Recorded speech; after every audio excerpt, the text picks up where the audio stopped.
In this video, I am going to show you how to replace the ink cartridges in your HP DeskJet 2827e all-in-one printer.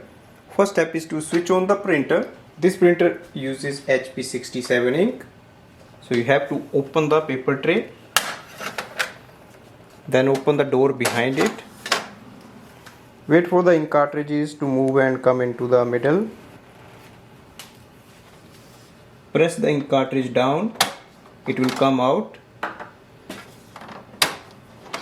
Press both of them. Take your new ink cartridge out of the plastic packaging. Remove the orange seal and place black on the right side, and take the color one, remove the orange seal and place it on the left side.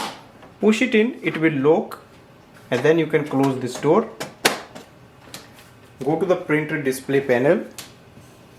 Once you see both the ink are showing up there, that means we have installed it properly, and now we can start using our printer. Thanks for watching.